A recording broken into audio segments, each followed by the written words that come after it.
यदि एक अवलोकन x1, x2, x3 ये आपका चल रहा है xn तक चल रहा है, ये नहीं पता कि ये कहाँ तक चल रहा है। ठीक, इसके बाद बोला गया है का समांतर माध्य कितना है, 1 है।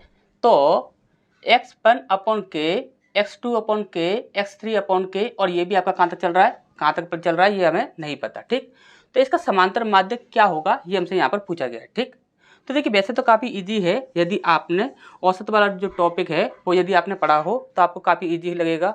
यदि किसी ने ना पढ़ा हो तो आप समझ लीजिए, जैसे कि हम आपसे यहाँ पर बोल रहे हैं, हम आपसे बोले हैं कि 5 संख्याएं हैं, 1, 2, 3, 4 और ये 5, ये 5 संख्या हैं और इनका जो औसत है, देखिए आपको अच्छे से पता होगा औसत जो होता है और समांतर माध्य जो होता है दोनों एक ही तरह से काम करते हैं। ठीक, तो इनका जो औसत है, इन 5 संख्याओं का जो औसत है वो मान लेते हैं कि वो है हमारा 6 है। कितना है, 6 है। यदि इन 5 संख्याओं का औसत जो है वह 6 है और ये बोला जाता है कि यदि प्रत्येक संख्या में 5 जोड़ दिया जाए तो नया औसत क्या होगा। आपने अच्छे से ये प्रश्न पढ़े ही होंगे, तो नया औसत क्या होगा। तो यदि प्रत्येक संख्या में यदि आप 5 जोड़ रहे हो तो आप औसत में भी आप 5 जोड़ दीजिए, आंसर आ जाएगा आपका 11। ठीक, अब इसी प्रकार से बोला जाए कि यदि प्रत्येक संख्या से 5 माइनस किया जाए, प्रत्येक संख्या से यदि 5 माइनस किया जा रहा है तो नया औसत आपका क्या होगा। तो पहले कितना था, 6 था, हम क्या करेंगे 5 माइनस कर देंगे, हमारा कितना आ जाएगा, 1 औसत आ जाएगा। ठीक, अब इसी प्रकार से बोला जाए कि प्रत्येक संख्या में हम 5 से इंटू कर दें तो हमारा नया औसत कितना होगा। तो पहले कितना था, 6 था, और नया औसत कितना हो जाएगा, हम 5 से इंटू कर देंगे, कितना हो जाएगा, 30 हो जाएगा। ठीक, तो ये चीज़ें आपको अच्छे से पता ही होगा, औसत वाला टॉपिक आपने अच्छे से पढ़ा ही होगा। अब इसी प्रकार से आप यहाँ पर देखिए, यहाँ पर बोला गया है x1, x2, x3, ये आपका xn ये कहाँ तक चल रहा है ये हमें नहीं पता, लेकिन इसका जो समांतर माध्य दिया गया है वो कितना दिया गया है, 1 दिया गया है। अब यहाँ पर क्या कर रहा है वो, x पर k से भाग लगा रहा है, x2 पर k से भाग लगा रहा है, x3 पर k से भाग लगा रहा है। यदि सभी में यदि वह k से भाग लगा रहा है और k जो है वह 0 से बड़ा है तो इसका समांतर माध्य क्या होगा। यदि सभी में आपका k से भाग लगाया जा रहा है, यानी कि एक कांस्टेंट वैल्यू से भाग लगाया जा रहा है, तो हम क्या करेंगे कि उसका जो समांतर माध्य होगा उसमें अभी हम क्या करेंगे, k से भाग लगा देंगे और हमारा जो होगा आंसर आ जाएगा। ठीक, तो यहाँ पर आ जाएगा 1/k, तो सी ऑप्शन आपका सही हो जाएगा। ठीक, तो नेक्स्ट क्वेश्चन की ओर बढ़ते हैं।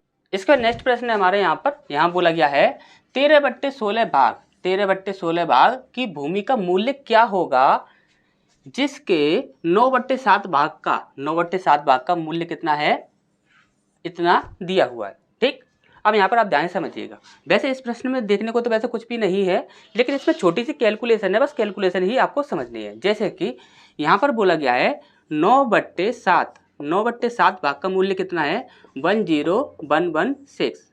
यदि यहाँ पर 9/7 भाग का मूल्य इतना है तो एक भाग का मूल्य कितना हो जाएगा, एक भाग का मूल्य हो जाएगा 10116, और इसे यदि हम डिवाइड करेंगे तो इधर ये क्या हो जाएगा, इंटू में चला जाएगा और इसे उल्टा हम कर देंगे। ठीक, आपको अच्छे से पता ही होगा, ये आपका 9 है। ठीक, अब हमसे किसका पूछा गया था, तो हमसे पूछा गया था 13/16 भाग का। एक भाग का मूल्य इतना है तो 13/16 भाग का कितना होगा, तो 13/16 इसका हम क्या कर देंगे, इंटू कर देंगे, 13/16 से हम यहाँ पर इंटू कर देंगे। ठीक, अब यहाँ पर आपको सिर्फ कैलकुलेशन करनी है, और कैलकुलेशन में आपको क्या करना है तो वो चीज़ देखिए।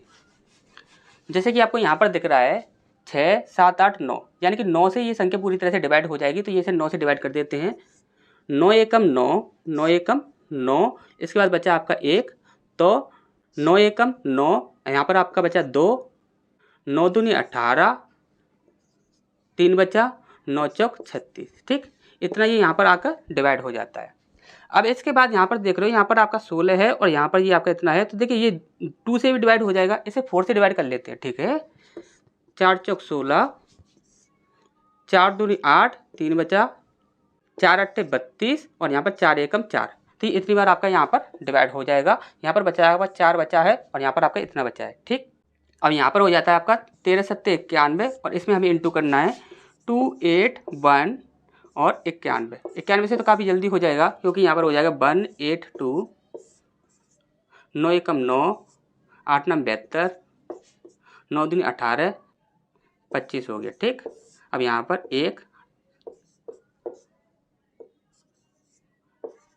कितना हो गया आपका 25 57 1, अब इसमें हमें सिर्फ 4 से डिवाइड करना है, यानी कि 25, 57, 1 में हमें 4 से डिवाइड करना है। अब ये देखिए कितनी बार में हमें डिवाइड करना है, 639, देखिए 639 तक तो यहाँ पर कॉमन चल रहा है, ठीक, 639 तक तो यहाँ पर कॉमन चल रहा है।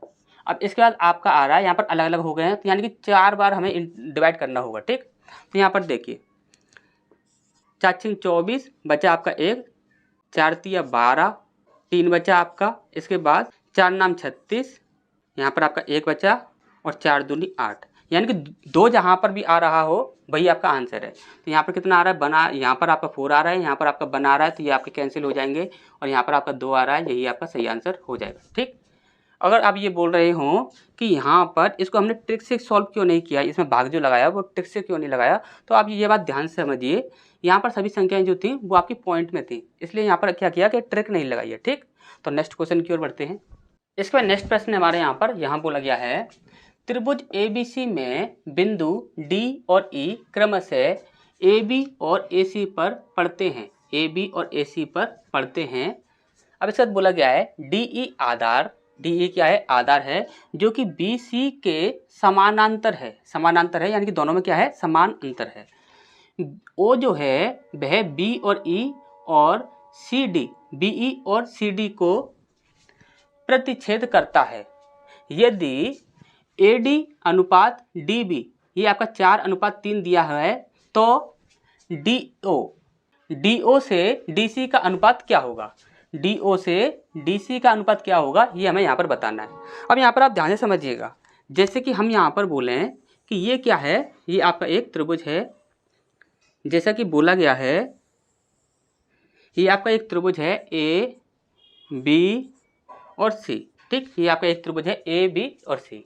इसने बोला है कि D और E जो बिंदु हैं वह क्रमशः AB और AC, AB पर क्या होगा, D होगा, AB पर यहाँ पर D होगा, और AC पर क्या होगा, E होगा, यहाँ पर हमने रख दिया E, ठीक। इन्हें मिला भी देते हैं। अब यहाँ पर बोला गया है AC पर पढ़ते हैं, DE आधार BC के समानांतर है, DE जो भुजा है वह BC के क्या है, समानांतर है, यानी कि DE पैरेलल है BC, ठीक। अब इसके बाद बोला गया है BE और CD को प्रतिच्छेद करता है। अब यहाँ पर हम बात करें तो यहाँ पर हमने बनाया BE और एक CD, ये हमने बनाया, तो यहाँ पर आप देखोगे तो यहाँ पर ये जो है यह O बिंदु है, क्या है, O बिंदु है। अब इसके बाद बोला गया है प्रतिच्छेद करता है यदि AD और DB का अनुपात कितना है, AD कहाँ है, AD ये है, तो ये है आपका 4 और DB है आपका 3, ये आपका 3 दिया हुआ है, तो DO और DC यानी कि पूरी भुजा, ठीक।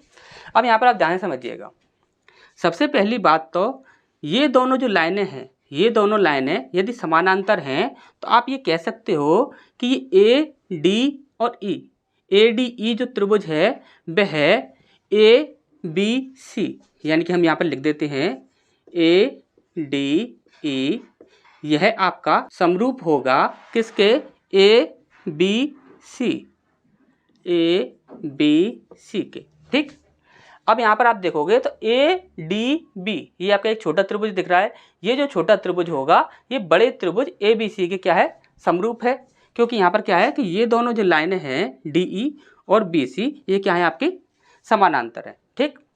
अब आप यहाँ पर देखोगे तो देखिए जब कभी भी हम क्रॉस लाइन बनाते हैं, हमने आपको अच्छे से बताया है कि जब कभी भी हम क्रॉस लाइन बनाएंगे तो ये वाला एंगल इसके बराबर होगा और ये वाला एंगल जो होगा ये इसके बराबर होगा, यानी कि ये वाला जो एंगल है ये इसके बराबर है, ये वाला जो एंगल है ये क्या है, इसके बराबर है।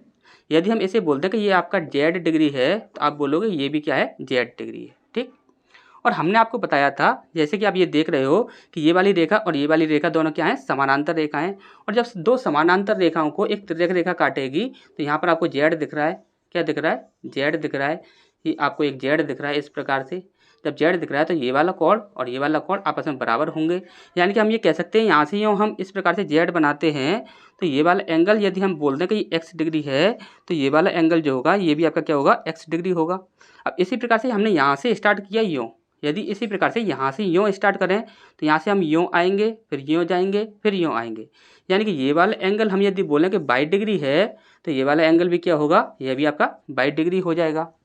यदि हम इतना बोल सकते हैं तो आप अच्छे से ये बात भी कह सकते हो कि देखिए 22 डिग्री एंगल, एक त्रिभुज आपको दिख रहा होगा यहाँ पर डी जेड ई, और एक त्रिभुज दिख रहा होगा B Z C, sorry Z नहीं ओ है, बी ओ सी और डी ओ ई। ठीक, ये दो त्रिभुज दिख रहे होंगे। अब इन दोनों त्रिभुजों में देखोगे by angle, x angle, Z angle, यानी कि तीनों ही जिसके जो कोण हैं वो आपके क्या है, समान है। जब तीनों कोण समान है तो एंगल की प्रॉपर्टी से ये दोनों क्या हो जाते हैं, समरूप हो जाते हैं। ठीक, अब इन्हें हम समरूप लिखेंगे तो लिखेंगे किस प्रकार से, क्योंकि लिखना अगर अच्छे से आता है तभी आप प्रश्न को सही सही सॉल्व कर सकते हो। यदि लिखना अच्छे से नहीं आता तो आप प्रश्न को सही से सॉल्व नहीं कर सकते। जैसे कि हम क्या करते हैं कि पहले हम एक्स से स्टार्ट कर लेते हैं।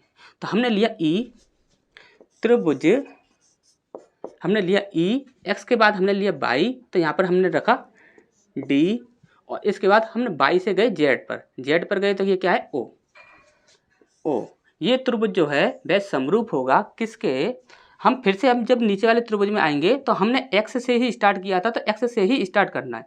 एक्स पर क्या है, बी है, त्रिभुज बी, बाई पर गए थे तो बाई क्या है, सी है, तो यहाँ पर सी लेंगे, फिर उसके बाद ओ ले लेंगे। ठीक, इस प्रकार से हमें लिखना होता है। ठीक, तो आप इसी प्रकार से लिखा कीजिए, हमेशा ही एंगल देख लिया कीजिए, जो समान हुआ करें उसी प्रकार से चलते जाया कीजिए। जैसे कि एक्स के बाद बाई लिया, फिर उसका जेड ले लिया, तो यहाँ पर भी एक्स के बाद बाई लिया, फिर जेड लिया। ठीक, अब यहाँ पर आप देखोगे तो देखिए ये दोनों ही त्रिभुज आपके समरूप हैं, और जब दोनों ही त्रिभुज समरूप हैं तो हम यहाँ पर कह सकते हैं ईडी,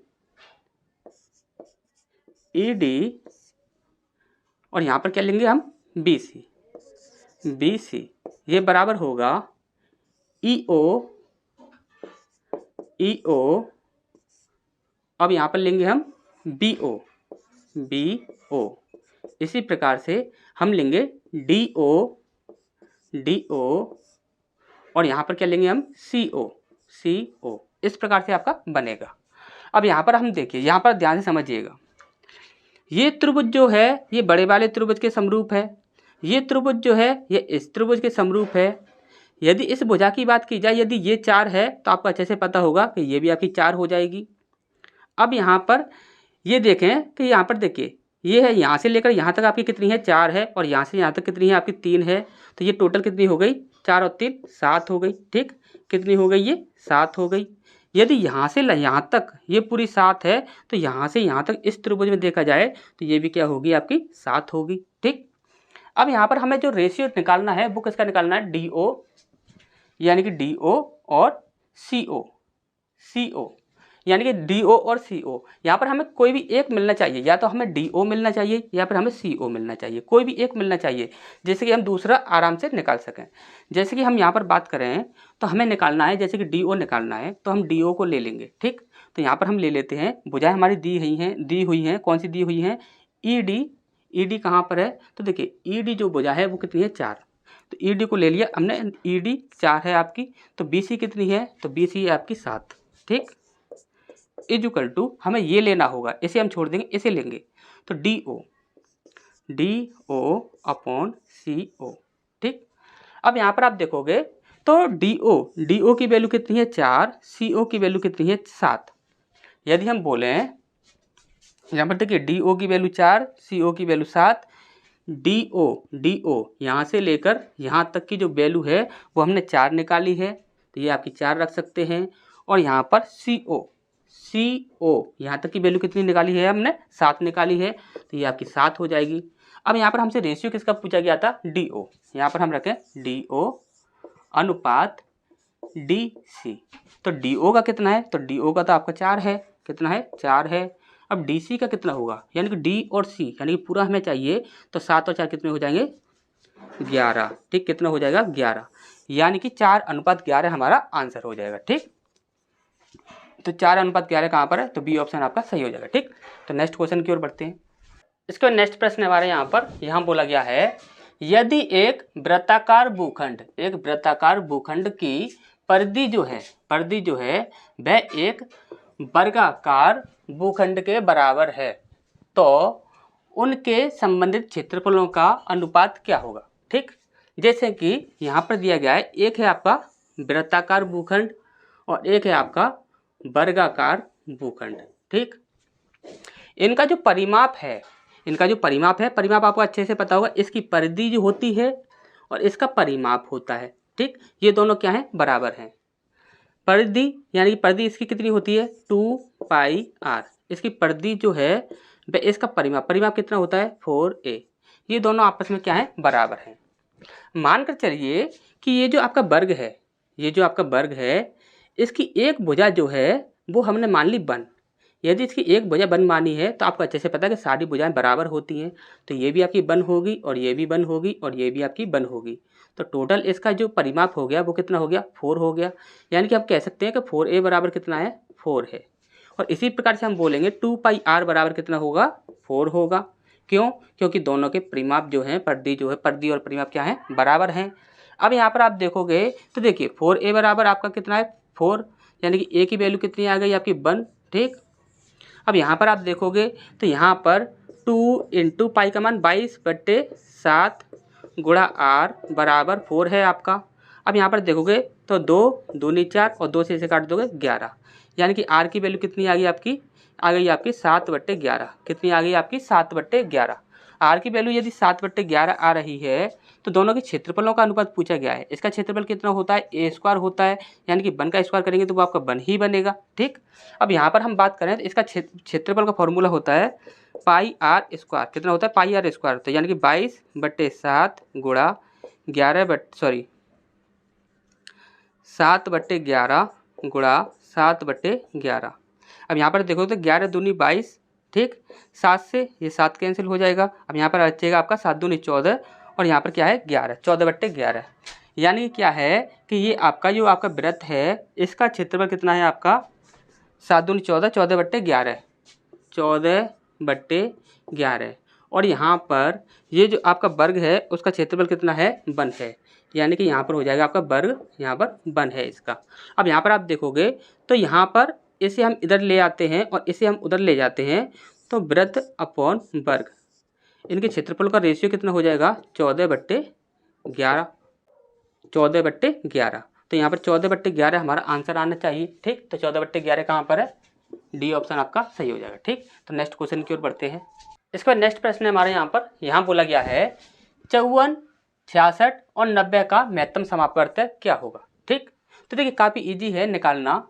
जैसे हम यहाँ पर बोले हैं, देखिए सबसे पहली बात तो ये आप याद रखिए कि महत्तम समापवर्त जो होता है कि वह क्या होता है कि सबसे बड़ी से बड़ी संख्या जो कि सारी संख्या को पूरी तरह से डिवाइड कर दे। ठीक, अब यहाँ पर आप देखोगे तो देखिए ये जो आपके ऑप्शंस हैं वे सारे ही महत्तम समापवर्त दिए गए हैं इनके। अब महत्तम समापवर्त वह होगा जो कि इन सभी संख्याओं को पूरी तरह से डिवाइड कर दे। अब यहाँ पर आप देखोगे तो 3 जो है, 3 यह इन्हें पूरी तरह से डिवाइड कर रहा है और साथ में 6 जो है यह भी इन्हें पूरी तरह से डिवाइड कर रहा है। यदि 4 की बात की जाए तो देखिए 4 से तो आपका 66 भी नहीं कटेगा, तो ये आपका डिवाइड कर ही नहीं रहा, तो ये आपका गलत हो जाएगा। 9 की बात करें तो 9 से आपका देखिए 5 और 4 9 और यहाँ पर भी 9 है, लेकिन ये आपका 6 दूनी 12 होता है, तो ये आपका डिवाइड नहीं होगा, तो ये आपका कैंसिल हो जाएगा। अब यहाँ पर आते हैं हमारे पास 2 संख्याएं, एक 3 और एक 6। इनमें से हमारा सही आंसर कौन सा होगा, तो आप हमेशा ही याद रखिए कि बड़ी संख्या जो होगी वही हमारा सही आंसर होगा। क्यों होगा, क्योंकि सबसे पहली बात तो आपको ये पता होना चाहिए कि महत्तम समापवर्त की परिभाषा ही यही होती है कि वह बड़ी से बड़ी संख्या जो दी गई संख्याओं को पूर्णतः विभाजित कर दे। जैसे कि हम यहाँ पर बोलते हैं कि एक है आपका 2, एक है आपका 4 और एक है आपका 6। एक है आपका 2, एक है आपका 4 और एक है आपका 6। ठीक, अब यहाँ पर हम एक को छोड़ देते हैं, ध्यान रखिएगा, एक को हम छोड़ रहे हैं, एक को हम LCM HCF के रूप में नहीं लेंगे। तो एक के सिवा कौन सा हो सकता है सबसे बड़ी से बड़ी संख्या, तो सबसे बड़ी से बड़ी संख्या कौन सी होगी जो कि इन सभी संख्या को पूरी तरह से डिवाइड कर दे, तो वो कौन सी हो जाएगी, 2 हो जाएगी। कौन सी हो जाएगी, 2, क्योंकि 2 से आपका ये भी कट रहा है, ये भी कट रहा है और ये भी कट रहा है, एक को हम जहाँ पर छोड़ रहे हैं तो यहाँ पर सबसे बड़ी संख्या कौन सी हो जाएगी, 2 हो जाएगी। और यदि हम एक को ना छोड़ें तो सबसे बड़ी संख्या कौन सी होगी, 1 होगी। क्यों? क्योंकि एक से सारी संख्या डिवाइड हो रही है, ठीक। तो सबसे बड़ी संख्या वही होती है जो कि सारी संख्या को पूरी तरह डिवाइड कर दे, और हमें सबसे बड़ी ही लेनी होती है, सबसे बड़ी ही लेनी होती है। अब यहाँ पर देखोगे 3 से बड़ी क्या है, 6 है, तो हमारा 6 जो होगा वो हमारा आंसर हो जाएगा, ठीक। और ये सॉल्व कैसे करना है तो वो चीज़ आप देख लीजिए। यदि आपको सॉल्व करना समझना हो, यदि ऑप्शंस में कभी फंस जाओ तो देखिए सॉल्व कैसे करना है। जैसे कि आपका दिया हुआ है यहाँ पर 54 और 66 और दिया है आपका 90, ठीक। अब यहाँ पर आपकी चीज़ है कि यहाँ पर सबसे छोटी दो संख्याएं जो होंगी उन्हें आप देख लीजिए। सबसे छोटी 2 संख्याएं कौन सी है, एक है आपका 54 और एक है आपका 66, ठीक। इन दोनों का आप अंतर कर दीजिए। इन दोनों का अंतर कितना आएगा, तो यहाँ पर 6 बचा और 6 12, यानी कि 12 का अंतर आ रहा है, ठीक। अब यहाँ पर या तो 12 ही HCF होगा, या तो 12 आपका HCF होगा। यदि 12 ना होगा तो यहाँ पर देखिए फिर उसके बाद क्या करना है। 12 से देखा हमने तो 12 से सारी संख्या डिवाइड हो रही है, नहीं हो रही। जब 12 से सारी संख्या डिवाइड नहीं हो रही तो आप क्या कीजिए कि 12 से इसमें भाग लगाइए, 12 से इसमें भाग लगाइए। कितना आता है आपका, 12 चौक 48, ठीक। क्योंकि आगे चला जाएगा तो वो तो ज़्यादा हो जाएगा, 12 चौक 48 हो जाएगा। अब 48 और 56 का आप अंतर निकाल दीजिए, 54 का 48 और 54 का अंतर निकालिए। 48 और 2 और 4 जो 6, कितने का अंतर आ गया, 6। अब 6 से देखिए कि सारी संख्या डिवाइड हो रही है, तो 6 से सारी संख्या डिवाइड हो रही है, तो 6 हमारा क्या हो जाएगा, HCF हो जाएगा, ठीक। ऐसे भी आप चेक कर सकते हो। तो नेक्स्ट क्वेश्चन की ओर बढ़ते हैं। इसका नेक्स्ट प्रश्न हमारे यहाँ बोला गया है, 2 पुरुष कुलदीप और आगरकर अलग अलग काम करते हुए क्रमशः 8 और 12 घंटे में एक मैदान की घास को काट सकते हैं। यदि वे दोनों बारी बारी से काम करें, यानी अल्टरनेटिव काम करें, यानी कि एक दिन एक ने कर दिया, फिर दूसरे दिन दूसरे ने कर दिया, या फिर घंटे की बात हो तो एक घंटे एक ने कर दिया, दूसरे घंटे दूसरे ने कर दिया, फिर एक घंटे में उसने किया, फिर एक घंटे उसने किया, इस प्रकार से अल्टरनेटिव, ठीक। तो यहाँ पर बारी बारी से काम कर रहे हों और कुलदीप जो है वह सुबह 9 बजे से काम शुरू कर रहा है। सबसे मोस्ट इंपोर्टेंट बात है, काम कौन शुरू कर रहा है, तो कुलदीप शुरू कर रहा है, ठीक। अब इसके बाद बोला गया है, करता है तो घास काटने का कार्य कब समाप्त होगा। अब ध्यान से समझिएगा, 9 बजे से काम करना उसने स्टार्ट किया था, ठीक। एक है आपका कुलदीप और एक है आपका आगरकर, ठीक। ये करते हैं 8 घंटे और 12 घंटे में काम को कंप्लीट करते हैं। अब काम है कितना, टोटल काम जो है वह कितना है, तो 12 दूनी 24, 8 से भी कटेगा 12 से भी कटेगा, तो यानी कि 24 काम हमें जो है वह कंप्लीट करना है। कितना करना है, 24 घास काटनी है, हमें 24 घास काटनी है। अब 24 यानी कि हम ये बोलें कि कुलदीप जो है वह 1 घंटे में कितना कार्य करता है और आगरकर 1 घंटे में कितना कार्य करता है, तो इनसे डिवाइड कर देंगे। 8 या 24, 3 कह देते हैं, सिर्फ 3 ही बोल देते हैं, और यहाँ पर 12 दूनी 24 यानी कि 2। कुलदीप की क्षमता कितनी है, 3, आगरकर की कितनी है, 2। अब यहाँ पर हम बात करें कि दोनों जैसे कि हमने देखिए कुलदीप ने काम को करना स्टार्ट किया था, पहले 1 घंटे तो कुलदीप ने किया, फिर 1 घंटे किसने किया, आगरकर ने किया, ठीक। तो यदि हम बोले कि 2 घंटे का कुलदीप प्लस आगरकर, कुलदीप और आगरकर का 2 घंटे का जो कार्य होगा वो कितना होगा, तो आप बोलोगे एक, यहाँ पर देखिए 3 और 2 कितना हो गया, 5 काम हो गया, ठीक। 5 काम कर देते हैं कुलदीप और आगरकर दोनों 2 घंटे के अंदर, ठीक। जब 2 घंटे के अंदर इतना कर देते हैं तो 8 घंटे में कितना कर देंगे, 8 घंटे, क्योंकि हम 9 पर ले जाएंगे तो ये 24 जो है, देखिए आपको अच्छे से पता होगा 4 पंजे जो होता है वो होता है आपका 20, तो यहाँ पर यदि हम आगे ले जाएंगे तो 55 25 हो जाएगा, यानी ज़्यादा हो जाएगा, तो हमें कितना लेना होगा, 8 घंटे लेना होगा। 8 यहाँ पर हम क्यों लिख रहे हैं, क्योंकि यहाँ पर डबल हमें लेना होगा, तभी वह क्या होगा, आधा हो पाएगा। यानी कि 8 घंटे का जो आपका मतलब है, तो 8 घंटे का मतलब ऐसा है कि 4 घंटे उसका है और 4 घंटे उसका है, तो यहाँ पर टोटल इस प्रकार से आपका 8 घंटे लिखा जाता है, लेकिन इंटू किससे किया जाएगा, 4 से किया जाएगा, ठीक। तो कितना हो जाएगा आपका 8 घंटे का टोटल कार्य कितना हो जाएगा, 4 पंजे 20, यानी कि 20 काम जो है वह तो उन्होंने 8 घंटे में कंप्लीट कर दिया है, ठीक। 20 काम जो है वह उन्होंने 8 घंटे में कंप्लीट कर दिया। अब यहाँ पर हमारा बचा कितना, तो शेष कार्य बचा है आपका, शेष कार्य आपका बचा है 24 में से आप 20 माइनस कर दोगे तो बचेगा आपका 4 काम, ठीक। 4 काम जो है वह आपका शेष बचा हुआ है। अब इस 4 काम में से यहाँ पर स्टार्टिंग किसने की? कुलदीप ने की। जब कुलदीप ने स्टार्टिंग की तो 4 में से 3 काम जो है, 3 काम जो है वह 1 घंटे में कुलदीप कर देगा। 1 घंटे में कुलदीप ने कर दिया 3 काम। अब बचा कितना आपका? 1 काम। तो 1 काम को कौन करेगा? 1 काम को करेगा यहाँ पर आकर कर। ठीक, तो आकर कर कितने समय में करेगा? आपको अच्छे से पता है कि वह 1 घंटे में 2 कार्य करता है। 1 घंटे में कितना करता है? 2 कार्य करता है। तो 1 कार्य को कितने समय में करेगा? 1/2 समय में करेगा। ठीक, तो 1/2 समय ये हो गया। अब हमारा टोटल समय कितना हो गया? तो 8 घंटे ये, 1 घंटा ये, यानी कि 9 और यहाँ पर आधा, यानी कितना हो गया? 9.5 हावर। ठीक, 9.5 हावर ये हमारा कुल समय लगा है। ठीक, अब यहाँ पर पूछा गया है कितने समय में होगा, ये नहीं पूछा गया है। यहाँ पर पूछा गया है कितने बजे समाप्त होगा, क्योंकि यहाँ पर समय जो है वह किस में दिया हुआ है? आपका टाइम में दिया हुआ है। ठीक, तो देखिए यहाँ पर ध्यान समझिएगा, जैसे कि हम यहाँ पर बोले कि 9 बजे से स्टार्ट किया, 9 बजे से स्टार्ट किया था उसने। ठीक, और यहाँ पर हमारा समय कितना लगा है? 9.5, यानी कि हम बोल सकते हैं 9.50। अब इसे आप ऐड कर दीजिए 0.5 × 18। ठीक, अब यहाँ पर देखिए 18:50, यानी 18:50 का मतलब 18:30। ठीक, वो चीज़ आप समझ लीजिए। मतलब 5 जो रखा है, 5 का मतलब 5 नहीं है, ये आपका मतलब है कि यानी कि 9:30। 9.5 का मतलब है 9:30, यानी कि 9:30। क्योंकि यदि हम संख्याओं में लिखते हैं तो संख्याओं में लिखेंगे हम 9.5, और यदि समय के आधार पर लिखेंगे तो हम क्या लिखेंगे? 9:30। ठीक, ये चीज़ आप समझ लीजिए। 50 का मतलब यह क्या है? 30 है। ठीक, अब यहाँ पर देखिए, यहाँ पर है आपका 18.50, और 18 तो यहाँ पर कोई भी ऑप्शन में आपको देखने को नहीं मिलेगा। तो आपको करना क्या है कि आपकी जो घड़ी जो होती है उसमें 18 तक नहीं नंबरिंग होती है, यहाँ पर कितनी होती है? 12 तक। ठीक, अब 12 के बाद देख लीजिए, 12 के बाद 18 में से माइनस करोगे, 12 को यदि माइनस करते हो तो आपका कितना बचता है? 6.5, यानी कि आप बोल सकते हो 6:30, सॉरी 6:30। ठीक, 6:30 हमारा सही आंसर हो जाएगा। तो 6:30 कहाँ पर है? तो देखिए सी ऑप्शन है आपका, ये सही हो जाएगा। ठीक, तो नेक्स्ट क्वेश्चन की ओर बढ़ते हैं। इसके बाद नेक्स्ट प्रश्न हमारे यहाँ बोला गया है, देखिए ये आपकी एक बोर्ड मार्क्स की छोटी सी कैलकुलेशन है, इसे हमें सॉल्व करना है। तो यहाँ पर देखिए, यहाँ पर दिया हुआ है 70/5 × 10 - 8। ठीक, ये आपका दिया हुआ है, और आपको अच्छे से पता है कि सबसे पहले हमें क्या करना होगा? ब्रैकेट को सॉल्व करना होगा। अब ब्रैकेट को सॉल्व करेंगे तो 2 चौक 8, ये 4 आपका माइनस का हो जाएगा। अब यहाँ पर आपका माइनस का 4 है और यहाँ पर प्लस का 10 है, तो यहाँ पर कितना बचेगा आपका? 6, और यहाँ पर कितना है आपका? भाग 3। 3 से जब आप भाग लगाओगे तो कितना आ जाएगा? 3 दूनी 6, और यहाँ पर कितना है आपका? यहाँ पर आपका 70 में हमें भाग लगाना है 5 से। 30, 14 पंजे 70 होता है, तो यहाँ पर कितना आ जाएगा आपका? 14। ठीक, यहाँ पर बीच में इंटू लगा देंगे, 14 दूनी 28, तो 28 हमारा सही आंसर हो जाएगा। कहाँ पर है? ए ऑप्शन आपका सही हो जाएगा।